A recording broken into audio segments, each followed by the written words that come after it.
Penguin presents The One That Got Away by Melissa Pimentel. Read by Suzanne Pirret and Max Bennett. Now. It was a Monday night.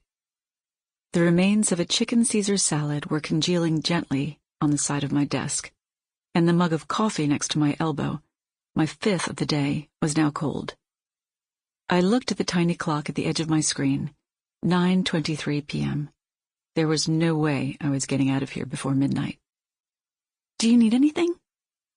I looked up to see Jennifer, the assistant I shared with the other account directors, standing in front of me. She'd arrived with the apple-cheeked, milk-fed look of a woman who had wandered in straight from the farm, even if, in her case, that farm was Yale. Now, after only a few weeks with us, her skin had already taken on the vitamin D-deficient pallor of someone unfamiliar with daylight. I felt a twinge of guilt. She was like a sweet little lamb being slowly, methodically sheared by the city. "No, I'm all set, thanks." I looked at her more closely. She was wearing lipstick, red lipstick. "Are you going out tonight?" I asked.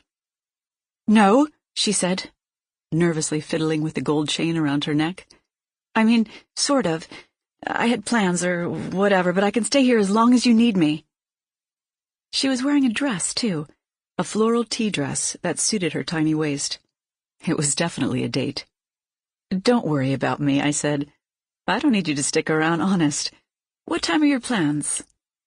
She shifted her weight to her other foot and tried to look casual. 20 minutes ago." "And what are you still doing here? Go," I said, shooing her away. Her eyes widened, her mouth breaking into a wide grin. "Are you sure?" "Absolutely." "Oh my God, thank you," she said, scrambling around her desk and gathering her bag. "I really, really appreciate it. I'll be in super early tomorrow morning, I promise." "Relax, you're fine. I'm off for the rest of the week, but I'll be on email all the time, so just drop me a line if there are any major fires. Hopefully I'll wrap most things up tonight." Jennifer hesitated. "You're sure you don't need me?" "I don't mind staying, really." Half of her body was already out the door. "I know, but I'm fine, really." "Okay, well, have a good trip. Well, let me know if you need anything." "I will. And Jen?" "Yes?" "You look great." She beamed at me and slipped out the door. I heard her heels clacking down the stairwell and the sound of the fire exit door swing open and clang decisively shut. I sighed and turned back to one of my many color-coded spreadsheets. I was working on a major new digital campaign for Spike, a low-cost airline that had been plagued with a myriad of health and safety scandals recently: salmonella in a batch of their in-flight meals, child harnesses that snapped when tested, and one particular incident where a marauding band of mice chewed through a nest of wiring during a flight to San Jose. We were rebranding them as the Airline of Adventure, complete with GoPro footage of various lunatics jumping off buildings and abseiling down crevasses, because surely, at this point, it was only those lunatics who had willingly boarded one of their rickety planes.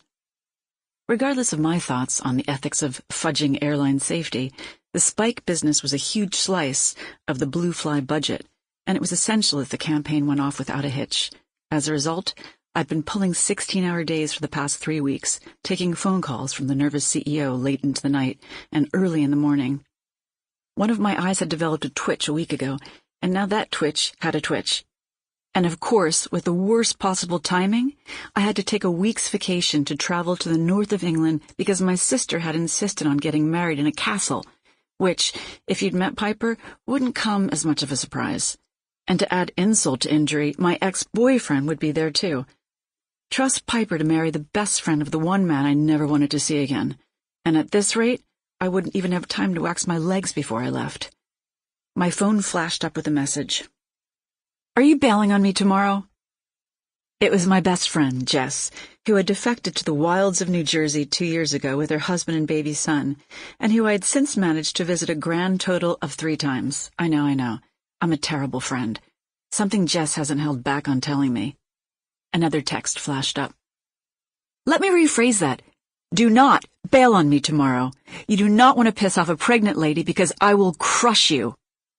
I'd promised her I'd Sample complete. Ready to continue?